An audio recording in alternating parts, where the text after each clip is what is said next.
ఓం సాయిరామ్ అందరికీ నమస్కారం అండి. సాయి పిలుపు ఛానల్కి స్వాగతం అండి. జూలై 7వ తేదీ ఖచ్చితంగా బాబా అనుగ్రహంతో జరిగేది ఇదే. ఏం జరుగుతుంది ఆ బాబా తరపున నేను కూడా అయితే మనస్ఫూర్తిగా కోరుకుంటున్నాను. ఈ రోజు వీడియోలో ఆ సాయిబాబా తరపున మనకు వచ్చినటువంటి సందేశం ఏమిటి అంటే, మీ నిరీక్షణ అనేది స్పందించబోతోంది.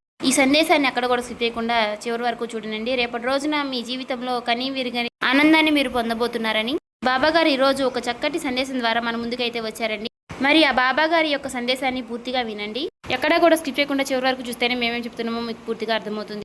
అలాగే బాబా గారి యొక్క సందేశం మీకు మనస్ఫూర్తిగా నచ్చినట్లయితే తప్పకుండా ఈ వీడియోకి ఒక చిన్న లైక్ అయితే ఇవ్వండి. మీరు ఒక లైక్ ఇవ్వడం వల్ల మరికొందరికి రీచ్ అయ్యే అవకాశం ఉంటుంది. అలాగే మాకెంతో సపోర్టివ్గా కూడా ఉంటుంది. అలాగే కొత్తగా కనుక మన ఛానల్ని ఎవరైనా చూస్తుంటే కనుక దయచేసి సబ్స్క్రైబ్ చేసుకుని వాళ్ళు సబ్స్క్రైబ్ చేసుకోండి, మాకు సపోర్ట్ చేయండి.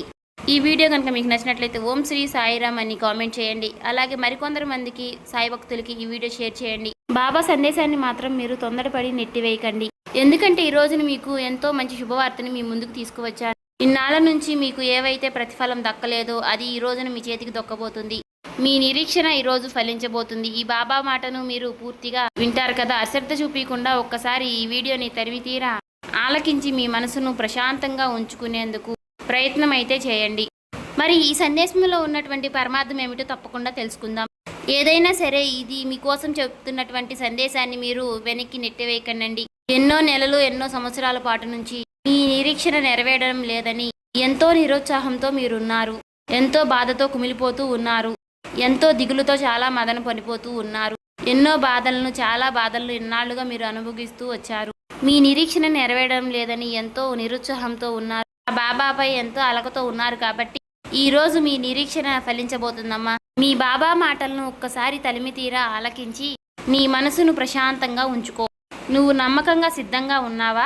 అయితే నువ్వు తప్పకుండా ఊహించని రీతిలో నీ గమ్యానికి నిన్ను చేరవేయబోతున్నాను. నువ్వు చేయవలసిందల్లా పూర్తిగా శరణాగతి అవ్వడమే. అంతకు మించి నువ్వేమీ చేయనవసరం లేదు. నువ్వు చేసేటటువంటి పనిలో అశ్రద్ధ చేయకుండా ప్రతి నీ దైవంగా భావిస్తూ ప్రతినిత్యము కూడా నీకు ఎదురుగా నిలుస్తున్నటువంటి సమస్యలను గుర్తు తెచ్చుకుంటూ ఎన్నో సంవత్సరాల నుంచి నిద్ర లేకుండా చాలా కష్టపడ్డావు, శ్రమించావు. మరైతే నువ్వు అనుకున్నటువంటి లక్ష్యాన్ని నువ్వు చేరుకోకముందే దాని మీద అశ్రద్ధ చూపుతూ విశ్రాంతి తీసుకుంటూ అనవసరమైనటువంటి కాలయాపనలు చేస్తూ ఉన్నావు. కాలయాపన చేయొద్దు అని చెప్తున్నాను. ఆ సమయాన్ని ఎందుకు అలా వినియోగించుకోలేకపోతున్నావు? మరలా నువ్వే తిరిగి బాధపడాల్సి వస్తుంది. అది కూడా ఎందుకో తెలుసా? అయ్యో ఈరోజు నా దృష్టంతా కూడా నా లక్ష్యం పైన పెట్టి ఉంటే ఈరోజు నేను అనుకున్న స్థాయికి నేను చేరుకునేదాన్ని కదా.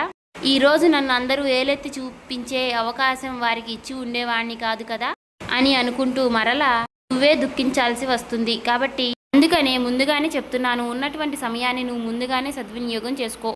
వచ్చినటువంటి అవకాశం మరలా నీకు తిరిగి రాదు. కాబట్టి వచ్చినటువంటి అవకాశాన్ని నువ్వు ముందుగానే పొంది తీరాలి. అలాగే ఈ మధ్యకాలంలో నువ్వు నీ దృష్టంతా కూడా కాలయాపన చేయడంలోనే నువ్వు మునిగిపోతున్నావు. నువ్వేమీ చేయకుండా నీకు నా సహకారం లభించాలి అంటే ఎలా కుదురుతుంది? అది మాత్రం అసలు జరగని పని. దేనికైనా సరే ముందు నువ్వు సిద్ధంగా ఉండాలి కదా. నీ వెనుకుండి నేనెప్పుడూ తోడుగా నడిపిస్తూ ఉంటాను. అంతేకాని గాలిలో దీపం పెట్టి దేవుడా నువ్వే దిక్కు అంటే మాత్రం భారమంతా నీ మీద వేశాను బాబా అంటే అది ఎంతవరకు సమంజయం? నువ్వు ఒక్కసారి ఆలోచించు. నువ్వు అడిగింది న్యాయవంతమైనదా? అలాగే నువ్వు అడిగినది నీ కుటుంబానికి మంచి చేసేది, ఎవరికి ఏ హాని చేయకుండా అంత గొప్ప లక్ష్యం ఇది. అందుకు నా సహకారం ఎందుకు నీకు ఉండదు చెప్పు అని ఎప్పుడూ కూడా నువ్వు అనుకోవద్దు. నా సహకారమే కాదు, నీకు ఎప్పుడూ కూడా సకల దేవతల యొక్క సహకారం అనేది తోడుగా ఉంటుంది. నీకు నేను చెప్పాలనుకుంటుంది ఒకటే, సమయాన్ని వృధాగా గడిపేస్తూ ఉన్నావు. నీ ఆలోచనలన్నీ కూడా తప్పుగా వ్యతిరేకంగా ఉంటున్నాయి. కానీ తప్పుగా అంటే నువ్వేమి తప్పుడు పనులు చేస్తున్నావని అర్థం కాదు. నువ్వు అనుకున్నటువంటి ఆలోచనలపై ఎప్పుడూ కూడా మధ్యలోనే తప్పుడు వ్యతిరేక ఆలోచనలతో ఆ పనులు ముగించేసేందుకు నువ్వు ప్రయత్నిస్తూ ఉన్నావు. ఒక్కసారి గుర్తు చేసుకో, నువ్వు అనుకుంటున్నది ఎప్పటికైనా విజయం సాధిస్తావు అనే లక్ష్యం నీలో ఉందా? అసలు నేనేమిటి, నా శక్తి ఏమిటి, నేను అనుకుంటే సరిపోతుందా? అది జరగాలి అంటే మాటలా ఏం చేస్తాంలే ఇంత తక్కువ ఆదాయంతో, నేను ఇంకా ఎంత కష్టపడాలి, దాని వలన నాకు నా శరీరానికి కష్టమే తప్ప శ్రమే తప్ప ఇక అందులో మాత్రం నాకు ఎలాంటి లాభము కనిపించడం లేదే. ఇలా అంటూ ప్రతికూలమైనటువంటి ఆలోచనలతో సతమతం అవుతూ దాని గురించి నువ్వు పూర్తిగా మర్చిపోయావు. ఒకటైతే గుర్తుపెట్టుకో భక్త, ఏది అనుకోగానే చేయలేవు. నీ కలలన్నీ నీవు నిజం చేసుకోవాలి అంటే గనుక ఎంతో శ్రమించవలసినటువంటి టైం వస్తుంది. కాబట్టి ఇంతకాలం శ్రమించావు, ఎన్నో సమయాలను నిరీక్షించావు. ఇప్పుడేమో సమయాన్ని అంతా వృధా చేస్తూ ఉన్నావు. అదే విధంగా నీకు దేని యందు మంచి జరుగుతుందో, దేని వలన నీకు నష్టం జరుగుతుందో ఈ సాయికి తెలీదా చెప్పు? నేను అనుకున్నదే సాధించాలి, నేను అనుకున్నటువంటి ఎక్కువ ఆదాయాన్ని సాధించాలి, ఎక్కువ ఆదాయాన్ని పొందాలి అని మాత్రం నువ్వెప్పుడూ ప్రయత్నించవద్దు. ఆ విధంగా ఎప్పుడూ నువ్వు ఆశలనేవి కూడా పెట్టుకోవద్దు. నీకు తెలుసా, మధ్యలో ఏదైనా సరే అద్భుతం జరిగి అదృష్ట దేవత వర్ణిస్తుందేమో. తక్కువ ఆదాయమని నువ్వు దేనినైతే తక్కువగా తీసిపడేశావో అదే రేపటి రోజున నీకు మంచి గమ్యాన్ని దారి చూపించే విధంగా మారబోతుంది అనేమో నీకు తెలియదు కదా. చిన్న ఆదాయమే నీకు రేపటి రోజున బంగారు భవిష్యత్తుని ఇచ్చేందుకు నీకు సహకారంగా ఉంటుంది. నువ్వు నిరాశకు మరలా దానిపైన ఒక్కసారి దిష్టి నిలిచి చూపు. నన్ను నమ్మి దేనియందు అయితే అశ్రద్ధ చూపి దేనినైతే వద్దు అని అనుకుంటున్నావు దాని యందు ఒక్కసారి సమయాన్ని కేటాయించు. నీకు ఆమోదమైనటువంటి తెలివితేటలను ఆలోచించే విధానాన్ని చాలా చురుకుతనం ఎక్కువగా ఉంది. ఏదైనా కానీ సాధించేటటువంటి ఆత్మధైర్యం, ఏదైనా సరే నువ్వు ఆలోచిస్తే ఎలాగైతే నేను చెప్తున్నాను నీకు కూడా మంచి విజయం అందబోతోంది. గొప్ప విజయాన్ని పొందబోతున్నావు. దానిలో నీకు కలిగే అదృష్టాన్ని చూసి నువ్వే నమ్మలేనంతగా అంత ఆనందాన్ని ఖచ్చితంగా నువ్వు పొందబోతున్నావు. అందుకే నీకు ఈరోజు సహకారంగా ఈ సాయాన్ని చేతిని నీకు తప్పకుండా అందివ్వబోతున్నారని సాయిబాబా పెట్టుకో. నీ నిరీక్షణతో ఈ నిరీక్షణ ఫలించే విధంగా చేయబోతున్నారు. నా అనుగ్రహం తోడవగానే నువ్వు తప్పకుండా అనుభూతిని పొందుకుంటావు. ధైర్యంగా అడుగు ముందుకు వెయ్యి. అందులో నీకు ఎంతో ఉన్నతమైనటువంటి స్థితి కలగబోతోంది. నీకు నేను మాట ఇస్తున్నాను, ఈ సాయిని నువ్వు తప్పకుండా నమ్మి తీరాలి. నీకు ఉన్నత స్థితి కలుగుతుంది. తప్పకుండా నీకు ఆనందాన్ని కూడా సాయం దగ్గర చేయబోతున్నాను. నువ్వు నీ కుటుంబం సంతోషంగా ఉండేందుకు మంచి మార్గం ఇదే. కాబట్టి అనవసరంగా సమయాన్ని ఎప్పుడూ కూడా వృధా చేయవద్దు. సంతోషంగా సమయాన్ని గడిపేందుకు కాస్త శ్రమించాల్సిన అవసరం ఎంతో ఉంది. కాబట్టి శ్రమించు. ఎన్నో రోజుల నుంచి, ఎన్నో సంవత్సరాల నుంచి శ్రమించి చివరికి అందులో విజయాన్ని పొందేటటువంటి చివరికి నువ్వు ఇలా నిరుత్సాహపడిపోతే ఎలా చెప్పు? కాబట్టి అడుగులు ముందుకు వెయ్యి. ఈ సాయి అనుగ్రహం నిన్నెప్పుడూ సదా ముందుకు నడిపిస్తూనే ఉంటుంది.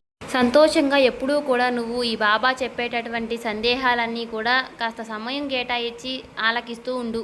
నేను కేవలం నీకోసం మాత్రమే, నువ్వు అడిగింది ఏదైనా సరే వెంటనే నీకు ఎన్నో రకాలైనటువంటి అద్భుతాలని జరిపించాలని ఎప్పుడూ కూడా మీ ముందుకు వస్తూ ఉంటాను. కానీ మీరు ఎప్పుడూ కూడా నన్ను గుర్తుపట్టడం లేదు. నేను ఏ రూపంలో మీ ముందుకు వచ్చినా మీరు నన్ను అసహించుకుంటున్నారే తప్ప అది ఎలా స్వామి అంటే ఒక కుక్క రూపంలో రావచ్చు, ఒక భిక్షవాడి రూపంలో రావచ్చు, ఎవరైనా సరే ఒక కాకి రూపంలో రావచ్చు. అలా నేను మీ ముందుకు వచ్చినప్పుడు మీరు నన్ను గుర్తుపట్టకుండా అసహించుకుని అక్కడి నుంచి వెళ్ళిపోమని అలా చెప్తున్నారు. నా మనసుకు చాలా బాధ వేస్తూ ఉంటుంది. మీ ముందుకు వచ్చినటువంటి ఒక విశ్వాసమైనటువంటి ఏదైనా సరే, ఒక కుక్క అయినా సరే దానికి పట్టెడన్నం పెట్టండి. లేదంటే ఒక భిక్షవాడు అంటే ఒక భిక్షగాడు వచ్చినా సరే వారికి ఒక 2 రూపాయలు దానం ఇవ్వండి. ఆ భిక్షగాని రూపంలోనే నేను తప్పకుండా భిక్షాటన చేస్తూ ఉండవచ్చు. ముందుకు వచ్చి నేను చేయి చాపినప్పుడు మీరు లేదు పోమన్నప్పుడు నేను చాలా బాధపడతాను. కాబట్టి ఇవన్నీ కూడా నువ్వు గుర్తుపెట్టుకొని కనీసం 1 రూపాయి అయినా సరే ఎవరైనా చేయి చాచి నిలబడితే 1 రూపాయి అయినా నువ్వు ఇవ్వాలి. నువ్వు ఇవ్వగలిగితే నా మనసు చాలా ప్రశాంతంగా ఉంటుంది. ఏదైనా సరే ఎప్పటి నుంచో కానీ లేదా ఒకసారి కానీ ఎవరైనా కానీ మీ బాధను అర్థం చేసుకున్నట్లుగా మీకు ఎప్పుడూ అనిపించడం లేదు. అయితే భగవంతుడు మాత్రమే నిన్ను అర్థం చేసుకున్నాడని నువ్వు పరిపూర్ణంగా నమ్మావు. కాబట్టి ఈ జీవితానికి నేను స్వయంగా ఒక పెద్ద సంపాదన ఇవ్వబోతున్నా. నీ ప్రయత్నానికి కాదు, నీ ప్రతిఫలమైనటువంటి ఒక మంచి మనసుకి నీ గతం దేవుడు నిన్ను తప్పకుండా చూశాడు. నువ్వెన్నిసార్లు విఫలమయ్యావో నాకు తెలుసు. నువ్వెన్నిసార్లు ఆశలు పెట్టుకున్నావు, ఎన్నిసార్లు ఆశలు అరియాసలు అయిపోయాయో నాకు. అలాగే నువ్వెన్నోసార్లు ఏడ్చావు. ఒక్కొక్క టైంలో నీకు అనిపించింది ఇక నాకు జీవితంలో మంచి జరుగుతుందా, నేనెందుకు ఇంత కష్టపడాల్సి వస్తుంది, ఎందుకు నాకు మాత్రమే ఇలా అన్నిట్లో ఎదురొస్తూ ఉంది అనుకుంటూ ఇలా చాలా కష్టాలని మోస్తూ ఉన్నావు. అవన్నీ కూడా నేను వింటూనే ఉన్నా. ఎందుకంటే నువ్వు నన్ను మర్చిపోయినా ఏ రోజు కూడా నేను నిన్ను మర్చిపోలేదు.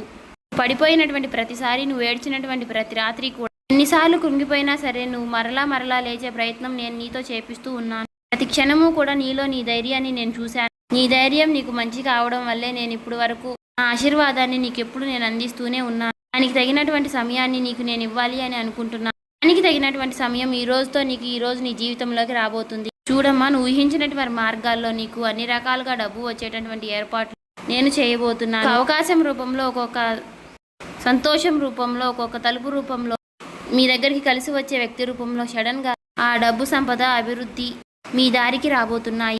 మీ చేతిలోకి పడే డబ్బు మీరు కోల్పోయినటువంటి సంవత్సరాల పరంగా రాబోతుంది. కోని చోట నుంచి నీకు నిలిచిపోయిన డబ్బు అంతా తప్పకుండా నీ చేతికి వస్తుంది. ఊహించినటువంటి వ్యక్తుల దగ్గర నుంచి నీ సహాయం అనేది తప్పకుండా వస్తుంది. నువ్వు ఊహించినటువంటి ఒక కొత్త అవకాశం అనేది నీ జీవిత తలుపు తడుతుంది. ఎందుకంటే నీకు భగవంతుడే ఇలా చెప్తున్నాడు, నీ జీవితం అనేది మారాలి అని.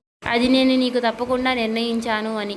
ఇప్పుడు నీలో జరిగేటటువంటి ఒక ఎనర్జీ, ఒక మార్పు తప్పకుండా పవర్ఫుల్గా ఉండబోతోంది. ఎందుకో తెలుసా, ఇదే ముగింపు, అదే ప్రారంభం. ఈ రెండింటి మధ్య పవిత్రమైనటువంటి సమయం. ఆ బాబా అన్ని రకాలుగా గ్రహించబోతున్నాను. అత్యధికంగా ప్రవహించేటటువంటి కొత్త సంవత్సరంలో కొత్త తలుపులు తెరవబోతున్నాయి. అంటే దరద్వారాలు తెరుచుకోబోతున్నాయి. అలాగే నీ గతం కూడా పూర్తిగా శాంతించింది. ఉగాది నుంచి కూడా నీ లైఫ్ అనేది ప్రకాశించబోతోంది. జరుగుతున్నటువంటి సంవత్సరంలో నీ జీవిత ఫలాన్ని పూర్తిగా మార్చబోతోంది. ఇప్పటి వరకు నీకు డబ్బు రాలేకపోయింది అంటే అది నీకు శిక్ష కాదు, అది నిన్ను సిద్ధపరిచేటటువంటి సమయంగా చెప్పుకోవచ్చు. ఇప్పుడు నీకు పూర్తిగా సిద్ధమయ్యావు. ఇప్పుడు నీకు నేను ఇవ్వడానికి సిద్ధంగా ఉన్నాను. అలాగే నేను హామీ ఇస్తున్నాను. గుండెకి చిరునవ్వు ఇచ్చేటటువంటి సంవత్సరం ఇది తప్పకుండా అవ్వబోతుంది అన్నమాట. సంపద, శాంతి, శుభవార్తలు, ఆనందం, సంతోషం అన్నీ కూడా నువ్వు ఒకేసారి చూడబోతున్నావు. నీ పేరు, నీ అదృష్టం, నీ భవిష్యత్తు అన్నీ కూడా ఈ విషయంలో కటిధ్వరించడం మొదలు పెడతాయి. నీకు జరగబోయేటటువంటి మిరాకిల్స్ అయితే ఇవన్నీ కూడా నువ్వు విందామనుకునే కళలు యాదృచ్ఛికం వారికి ఉన్నటువంటి నీ హృదయం శుభసూచనలకు సంకేతమైనట్టే. నీ జీవితం అంచెలంచెలుగా మార్చేయబోతున్నాను. నీ ఆత్మలో భయం అనేది తగ్గిపోయి పూర్తిగా ధైర్యం అనేది వస్తుంది. అలాగే నీ వైపుకు నేను పూర్తిగా నడిచి రాబోతున్నాను. చూడమ్మా, ఏదేమైనా సరే నీ జీవితం పూర్తిగా మార్చేయడానికి నేనే కదిలి రాబోతున్నాను. కొన్ని సంవత్సరాల క్రితంగా నువ్వు విన్నటువంటి ఈ యొక్క సందేశం అసలు యాదృచ్ఛికం కానే కాదు. ఇది నీకు ఒక పిలుపని అనుకో. నేను చెబుతున్నటువంటి నీ సందేహం, నీ జీవితం ఎందుకు ఆలస్యమైనది అని దాని గురించే నువ్వు ఆలోచిస్తున్నావు కదా. రోజు మనం చెప్పుకున్నటువంటి సత్యాలే అని చెప్పుకోవచ్చు. నీ జీవితంలో డబ్బు ఎందుకు ఆలస్యమైనదో తెలుసా? మీ హృదయం ఒక్కసారిగా ఎక్కువగా బాధపడడానికి కారణం ఏమిటో తెలుసా? ఎందుకంటే ఈ ప్రశ్నని నువ్వు ఎన్నోసార్లు నువ్వే అడుగుతూ ఉన్నావు. ఎందుకు నాకు మాత్రమే ఆలస్యం చేస్తున్నాడు ఆ భగవంతుడు? ఎందుకు నేను ఇంత కష్టపడినా నాకు ఫలితం రావడం లేదు అని అడిగావు కదమ్మా. చూడమ్మా, నువ్వు ఎంతో చాలా మంచి పవిత్రమైనటువంటి మనస్తత్వం కలిగిన దానివి. నుండి నీకు రావాల్సిన డబ్బంతా ఆగిపోయేటట్టుగా చేశాను. నీ నోటి నుంచి కరిగిపోయేటట్టుగా చేశాను. ఎందుకంటే నువ్వు మొదటిసారి నన్ను అర్థం చేసుకుంటున్నావు. ఈ ఆలస్యం అనేది ఒక శిక్ష కాదు, నీకు రక్షణలా. భగవంతుడు నిన్ను అన్ని రకాలుగా మంచివాడిలా చేయాలని, చేతిలోకి వచ్చేటటువంటి డబ్బు కూడా నీకు మంచి శుభమయంగా ఉండాలని, అందుకే కొన్ని రకాలుగా ఆలోచించి చూశారు కదండి. ఈ వీడియో నచ్చినట్లయితే సబ్స్క్రైబ్ చేసుకొని మన ఛానల్కి లైక్ చేసి సపోర్ట్ చేయండి.